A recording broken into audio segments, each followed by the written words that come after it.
let's say that's very good. You're gonna tell us all about you guys. So first of all, the name, where does it come from? Why schizophrenia? Does anyone suffer from this or? No. No. No, it's just like well, it was definitely inspired by Sepultura, but you know I think it was both a homage to, of course, one of the greatest albums of thrash metal, but also the subject itself was inspiring for lyrics and artistic themes. You know, make some crazy music. Yeah, we just liked the connotation it had and what we could do with it, and also the fact that it was a great album. Okay. But not only. Not only. Yeah. And then, what do you sing about? What are your main topics and things that you are interested in? Oh, well, there's we touched different topics, but they're all related a little bit to the to madness, and you know, there's a lot of violence involved in there as well. Well, we take stuff from like real stories, you know, and kind of built something new out of that, you know, like, or some horror movies. Inspirations come like from a lot of wide variety of stuff, like paintings or books. Okay. You know. That's how I see our album is called Recollections of the Insane, and it's like, that's how I see it. It's like our album is one story, each song is one story of sometimes partly insane, and the full album is a recollection of insane Alright. people or minds or whatever. Yeah. Okay, and then how is the creative process? So, is there someone who, let's say, composes most of the songs, or do you get together and brainstorm? How do you do it? That depends actually.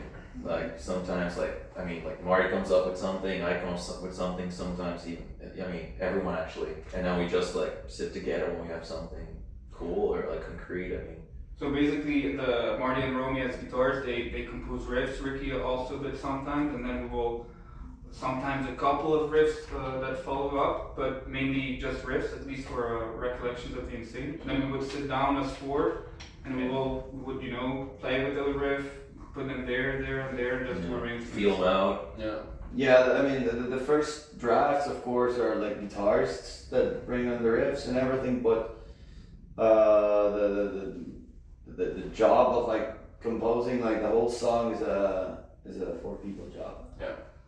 Okay. Like we all sit down together and we all make arrangements together. Yeah, we tried several versions with one time his idea of a structure, one time mine, one time his. We kept half of his, half of this one, and just Switch it around. Yeah. Alright, cool. Switching around. Yes, tell us a bit. Well, we all know the situation this year, back in Open Air 2023, is a difficult, let's say, we have a difficult situation with the weather. Did you guys have any issues to get to the venue, or was it, or let's say you feel you made it? What about your show? Did you, let's say, have anything planned for your show that you couldn't deliver, or you felt that in spite of the situation you were able I was to? like, we didn't get any like traffic or we were here on time and everything. No, the only thing, it took us a while like to get like from the entrance to the actual stage. We had to wait for a show. Yeah. That took longer than expected, and well, eventually like we still have to place our merch at the merch stand. But other than that, like we were very much on time at our stage and no issues on stage. Yeah, but then again, we didn't have a huge production for this show. I don't know how it would have been if we had really brought all the smokes and stuff as we can do sometimes. But no issues, surprisingly. We thought it would have been a bit of chaotic. Yeah, it was awesome. No, I had a lot of fun. I think we all had a lot of fun on stage this time. Yeah, great to hear that.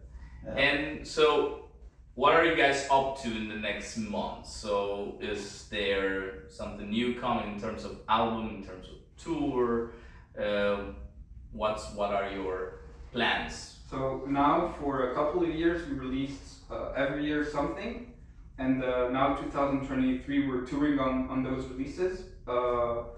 This month of August, we're continuing our festival season. We have we're playing Summer Breeze, Alcatraz, Darkling Death Fest, and other shows. Then by November, then September, we have other shows as well. November, we have a tour with Prison Based and Triagon. And after that, we'll be able to concentrate fully on composing the next record. Yeah. But this year, 2023, was kept to promote the releases we've done, which is the EP 2020, Voices, the full album 2022, Recollections of the Insane, and the cover EP 2023. All right.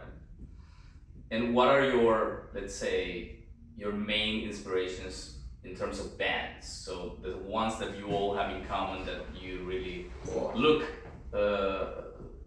into, or that you kind of admire the most. What are your biggest? Slayer. I guess.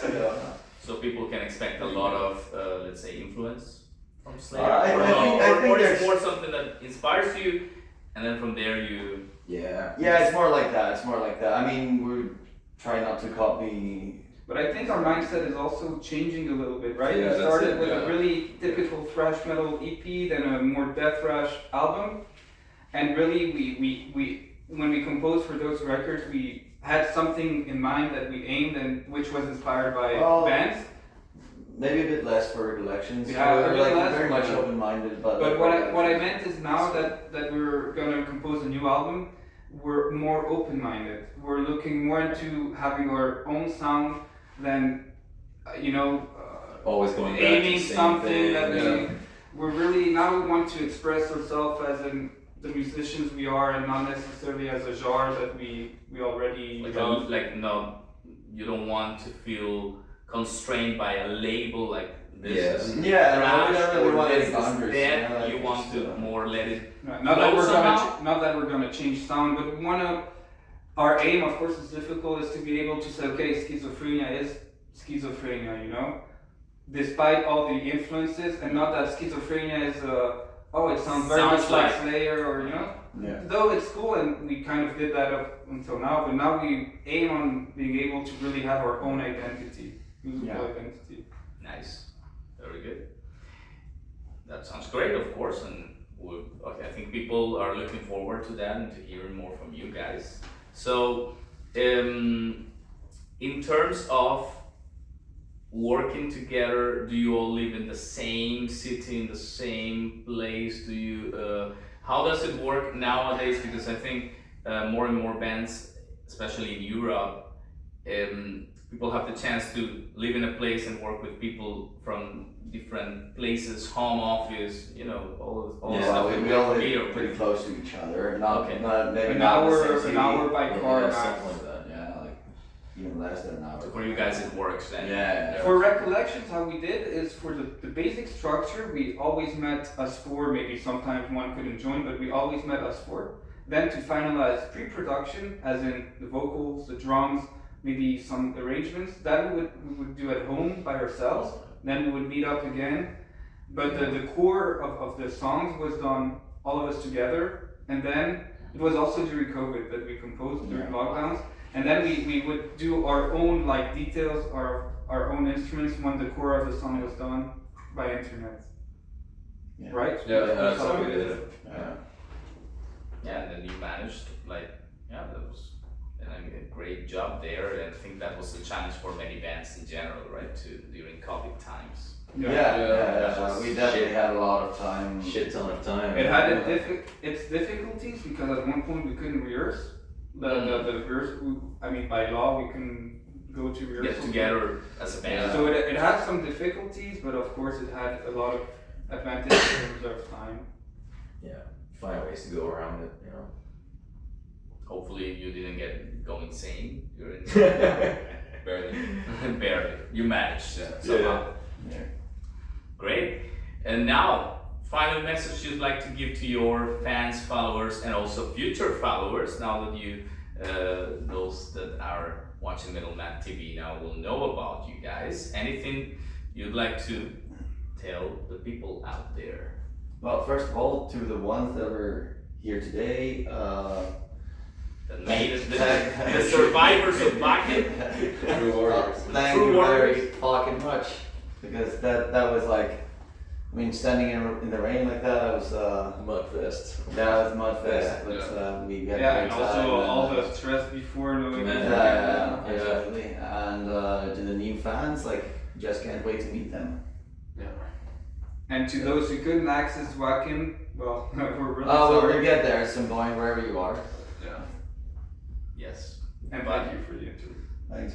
Thanks. Of course, yeah, thank you for your time then. And of course, please follow Schizophrenia in their different social networks. And of course, also stream them in your favorite streaming application, buy their albums, and check out for their future dates in Belgium, maybe in France, We're Germany. not playing Belgium very much, actually, so like, you know, like Guys, wherever we are, just come see us, come talk to us, and we'll have a few drinks together, we'll have a chat. Since they live in Belgium, you can drop by their house when they rehearse. Sure. Or at least leave us the address so people place can is go a very, there. Grab a beer. very party house, so like, Only if they bring beer. 1,000 people is so good, right? At your place. I had nearly 1,000 people sometimes. No.